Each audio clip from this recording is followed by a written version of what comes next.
कहानी का अनुमान ज़रीन सबक एक खूबसूरत गांव के किनारे एक बड़ी सी कच्चे मकान के साथ एक सरसब्ज खेत था जहां एयात और ज़िरवा रहती थी। एयात 5 साल की एक ज़हीन और चंचल लड़की थी जिसके लंबे काले बाल और गुलाबी गाल थे। ज़िरवा 3 साल की मासूम सी बच्ची थी जो अपनी बड़ी बहन एयात की हर बात मानती और उसके साथ खेलने में खुश रहती। दोनों बहनों को अपने गांव के खुले माहौल से बेहद मोहब्बत थी। एयात और ज़िरवा को जानवर पालने का बहुत शौक था। उनके पास एक खूबसूरत सरमी तोता था जिसे वे मिट्ठू कहते थे और एक प्यारी सी बिल्ली थी जिसका नाम पिंकी था। मिट्ठू अपनी चहचहाट से पूरे घर में रौनक लगाता और पिंकी अपनी मासूम हरकतों से सबको हंसाती। दोनों बहनें अपने पालतू जानवरों के साथ घंटों खेलती थीं और उनके बिना एक लम्हा भी नहीं रह सकती थीं।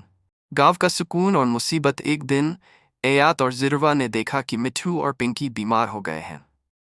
मिट्ठू ने चहचहाना बंद कर दिया था और पिंकी भी बुझी बुझी नजर आ रही थी। ज़िरवा अपनी प्यारी पालतू बिल्ली को इस हालत में देखकर रोने लगी और दौड़कर अपनी दादी जान के पास गई। दादी जान, मिट्ठू और पिंकी बीमार हो गए हैं, हमें क्या करना चाहिए? ज़िरवा ने रोते हुए कहा। दादी जान, जो एक 65 साल की दाना और मेहरबान औरत थीं, ज़िरवा को तसल्ली देते हुए बोली, बेटा फिक्र न करो, हम तुम्हारे अब्बू से कहते हैं कि वे उन्हें डॉक्टर के पास ले जाएं। डॉक्टर के पास सफ़र शेख खुर्रम, जो एयात और ज़िरवा के वालिद थे, शलवार कमीज़ में एक निहायत परकशिश शख्सियत के मालिक थे। उन्होंने फ़ौरन फैसला किया कि वे मिट्ठू और पिंकी को डॉक्टर के पास ले जाएंगे।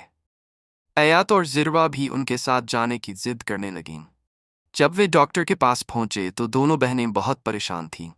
उन्होंने डॉक्टर से मिन्नत की, डॉक्टर साहब, हमारे मिट्ठू और पिंकी को ठीक कर दें, हम उनके बिना नहीं रह सकते।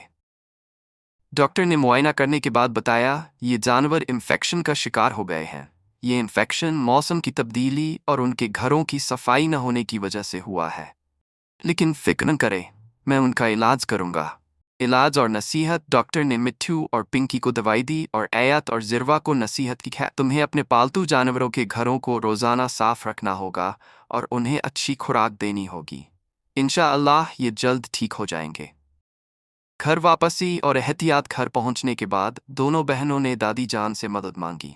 दादी जान, ब्राह कृपया हमारी मदद करें ताकि हम मिट्ठू और पिंकी के घरों को साफ कर सकें और उन्हें अच्छी खुराक दे सकें।